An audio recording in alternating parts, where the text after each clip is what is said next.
This is Mahesh Thakur joining you live from San Francisco. I'm excited to join you guys here today. I'm looking forward to discussing product experimentation and how do you actually go about achieving growth. I'll be talking about this topic specifically covering these three agenda items as you see on the screen. And folks, as you join live, feel free to ask your questions or comment away in the chat box that you see. We will be covering why do we even experiment today? What does culture and leadership mindset do with regards to experimentation? How are they connected?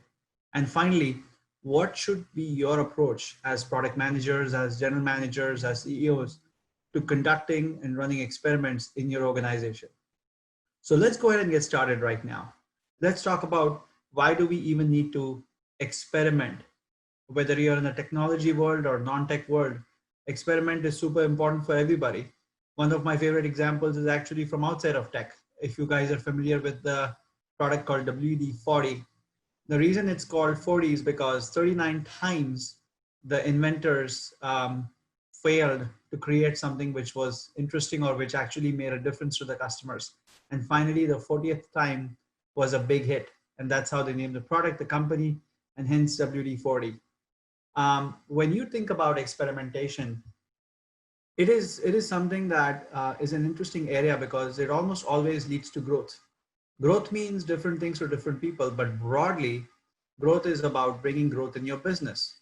And when you talk about business growth, it means growth in the customers, how much they use the product, how much revenue it's generating, and the list goes on and on.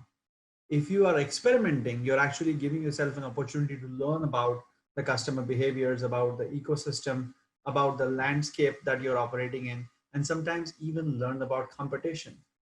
Even if you fail, even if your experiments fail, which for the most part they do, they give you a tremendous opportunity to actually learn and grow. And that brings in the culture of continuous learning in the organization. So as we always know, the path to growth is non-linear. Growth does not just happen. It's not. It's almost never a hockey stick growth, which is linear. So when you give yourself a chance to learn, you need to be prepared to iterate. You need to have that mindset of learning along the way, and it's also about that continuous learning loop that you set up in your organization. So the product experimentation folks or the product leaders in the organization oftentimes are the folks who inspire everybody by bringing together the team who understands the customers and their pain points to actually brainstorm on getting started with ideas. Those ideas are actually the first step, the first and basic step to getting started with experimentation. Let's now talk about the second part that I want to cover here, which is about the culture in an organization and the leadership mindset, which are very important for any company to even begin to talk about experimentation. I'm going to share some of my experiences from my work at Amazon and also observing the company for all these years. When I joined Amazon 10 plus years ago, I remember that the first day we were all introduced to this amazing Amazon growth flywheel. So if you look here, day one, you're discussing or starting to understand how the company thinks about growth, how the company is obsessed about customers and customer experience. And as we may all know, for Amazon, there are 14 leadership principles. And one of the important leadership principles is customer obsession. So now if you look at this flywheel, you see that in the center, you see the selection. The selection is basically having a big, broad selection of items for customers to choose from. So when you do have a lot of selection with lower prices, so you combine the ability to find any product on the planet across all categories, whether it is luxury, electronics, every category out there with amazingly low prices, competitive prices, that drives a very good customer experience. When that happens, you have more and more customers drawn to your site, drawn to your mobile app, and that traffic generates a lot of opportunities for business. And obviously with that kind of traffic, you're also going to start to attract more and more sellers who now want to sell on your platform, aka third-party marketplace. When you have lots of sellers and Amazon retail all selling items at the same time, that will collectively drive the cost structure down. When the cost structure comes down, you actually then have the opportunity to further drive the prices low, which will further drive improvements in the customer experience. And when you look at this flywheel, it keeps feeding itself. And this flywheel itself will drive growth, will drive growth for the short term as well as the long term. And this flywheel, different elements of this flywheel give the company collectively the opportunity to experiment in a wide variety of areas. So that's where the whole mindset for the company, the culture of the company, and how you inspire people as they join and as they grow their careers and lives with the company, it all becomes important. When you step back and also then start to look at the whole leadership mindset, like I mentioned with Amazon, it's the customer first mindset. You let the customers decide. There is also a significant amount of risk taking that's involved. The biggest example I would say is that Amazon Marketplace was born as an experiment to see what happens to the overall ecosystem when you bring in third-party sellers into the Amazon platform and allow them to sell pretty much the same product that Amazon retail was selling. Any business or any CEO would first start to think, would this actually cannibalize their own business? And in reality, it did.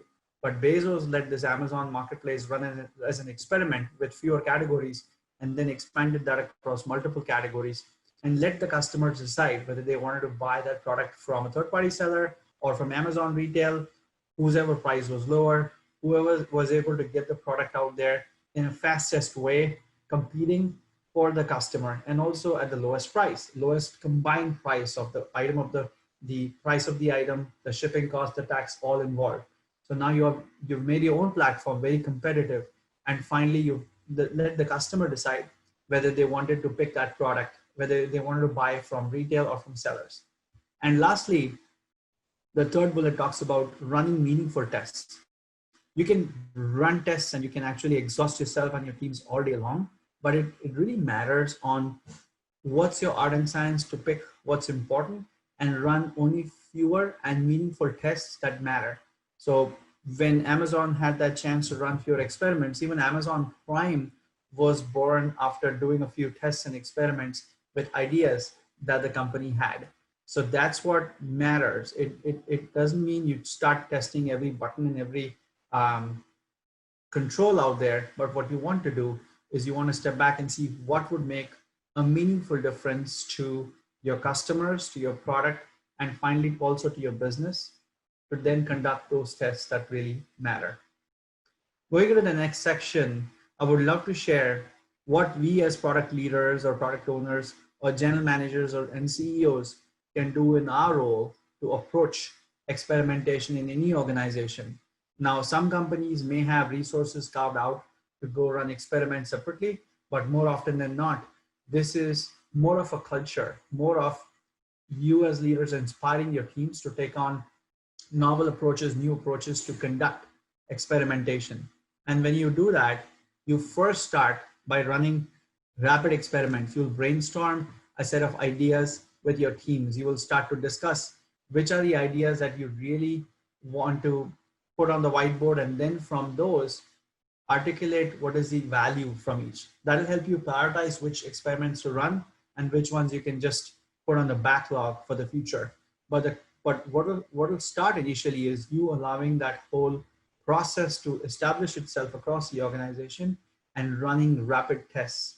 During that time, you need to be prepared and you need to be willing to fail, because with every failure, you will at least bolster your process, and also you will understand what's working versus what is not working.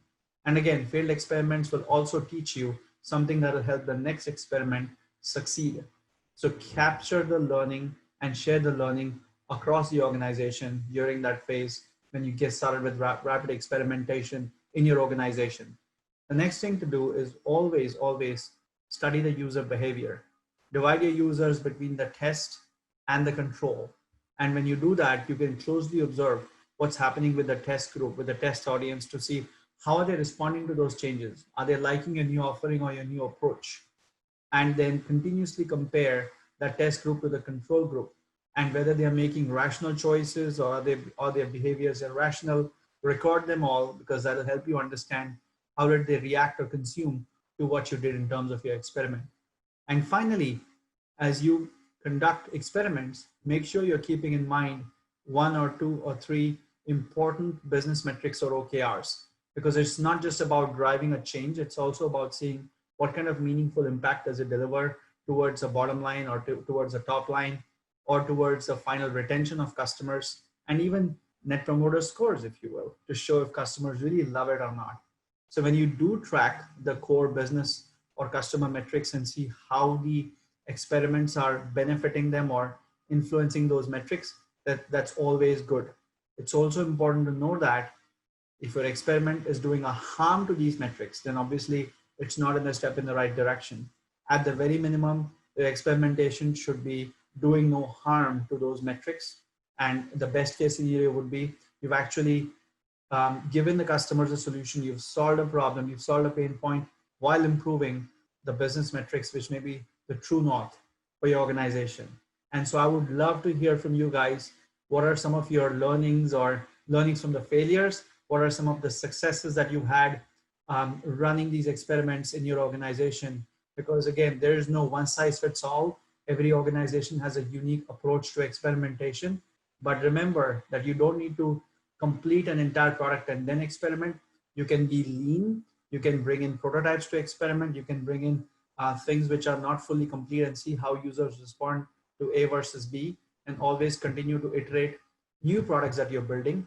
And for products which are already out there in production, you can always split up the traffic and see whether it is your consumer product or enterprise product. You can always split up the traffic and see how users respond to your experiments as you conduct them. So feel free to ping me, and I'll be very curious to hear about your learning, about your successes as you set up and as you get started with using experimentation to bring growth to your product, your business, and your customers. Thank you.